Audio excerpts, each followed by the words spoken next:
The Kansai region of Western Japan inspired one of the most interesting regions to follow the Kanto region in Pokemon. It is where players got a new adventure, a new set of challenges, and a new mountain to conquer. We are talking about the sister region to Kanto, the Johto region. But what is it like to traverse this new area as a trainer?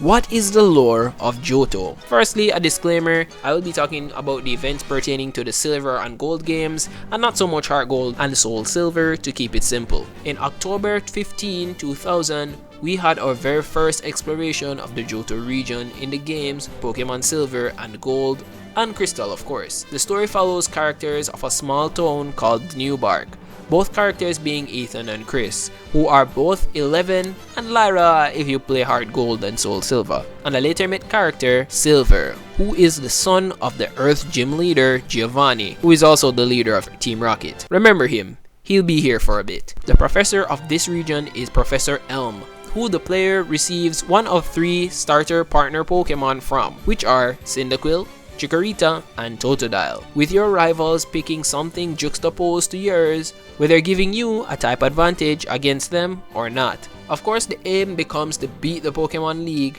and capture every single Pokemon, but it was never just that simple, as one must encounter the legends of Johto. Now, I know y'all are familiar with Ho-Oh, but give me a second to talk about Lugia first. Lugia is the diving Pokemon and the guardian of the seas. It used to be perched on the brass towers before it burnt down. The rainbow Pokemon guardian of the skies is Ho-Oh. He is almost a deity in the Johto region. Being based on the Phoenix, it has the power of not only what seems to be immortality, but the ability to revive Pokemon. And here is where the story of the roaming legends come in. There's once a terrible storm that struck one day, and it caused the brass tower to burn down, and 3 trapped Pokemon died in the flames of the brass tower. Ho-Oh blessed them with healing of the Phoenix, which revived them. This process birthed 3 new Pokemon, Raikou, Entei, and Suicune. Meanwhile, Lugia now lives in the Whirl Islands, a solitude which is protected by whirlpools. Also, Celebi, the time travel Pokemon, lives in the Johto region, residing in Lex Forest. I mean, if you really ask me, Celebi is probably the first ever Paradox Pokemon, but you are really lucky if you get to interact with any of the aforementioned legends of Johto.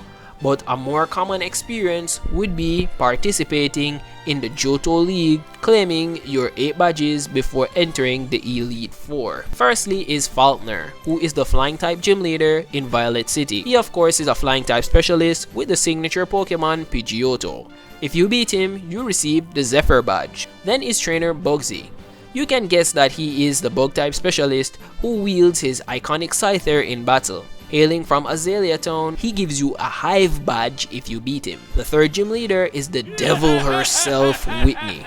Being a normal type expert, she wields her signature Miltank, who drinks the blood of her enemies, because I know that milk drink and rollout strat is unholy. Located in Goldenrod City, she hands over the plain badge if you beat her. Now in Ecruteak City is the ghost specialist Morty. He wields his signature Gengar and hands over the Fog badge if you beat him.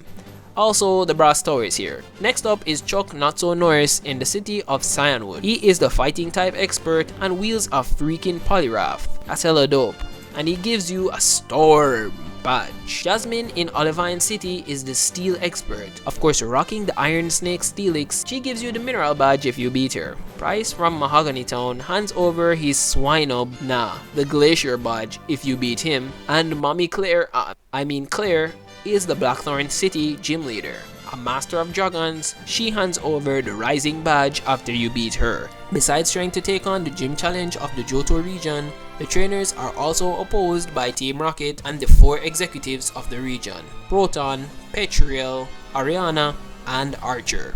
After Red defeats Giovanni and he leaves Team Rocket, the 4 executives sought to re-establish the team's prominence. They started off small, kidnapping Slowpoke in Azalea Town, holding them as hostage, and to make it rain, they'd sell their tails on the black market, which was a project led by Proton. They would blockade the radio tower with their bodies in Mahogany Town, and they would set up a secret underground base in the town's shop basement. This basement isn't just that simple though, as it houses a machine that emits sound waves actually forced the Magikarp in Lake Rage to evolve into Gyarados, all for profit of course. With the help of the Goat Lance, the trainer, either Ethan or Chris, disband the operation. After their very big L, they try to get in contact with Giovanni by hijacking the radio station we mentioned earlier. However, Chris or Ethan is able to stop them by defeating Archer, who vowed to disband Team Rocket with the quickness. Now of course Giovanni heard this message wherever he is, several miles away in Toho Falls, but he is stopped by the time travel duo Chris or Ethan and Celebi. Alright, fine. Where do I fit in this annoying redhead? Wait a minute. Are you? Oh my god, he's probably Ariana's kid, holy moly. Anyways, Silver has a whole philosophy on life, being the son of the prominent Team Rocket member Giovanni, and possibly Ariana. He begins his journey by stealing from Professor Elm, a Pokemon with a type advantage against whatever you picked. You won't see him again until the battle in Cherry Grove City, where he must obviously lose. He steals Pokemon from a trainer in Cyanwood and tries battling Team Rocket at Mahogany Town and Goldenrod City. He even tries to take on Lance in Mahogany but gets his ass beaten. This battle shakes him up and it kind of changes his perspective, even though he's super angry.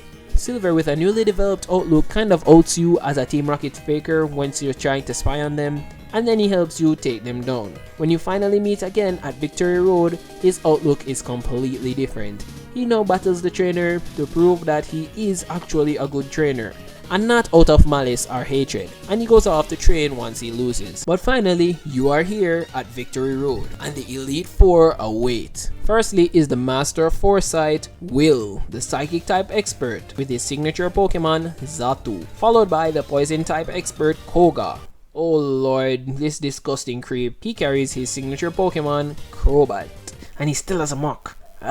Next is Bruno, the Fighting type master, who carries his signature Pokemon, Machamp. And lastly is Karen, the Dark type master, with her signature Pokemon, Houndoom. And finally, we meet the champion, Lance, as my Night Terrors actually return, him bearing his signature Pokemon, Dragonite. And once you beat these guys, you become the new champion of Johto. You see, your journey doesn't just end here though, as the region of Kanto becomes open up to you, and the trainer must take on another 8 badges, and of course another set of legends to conquer.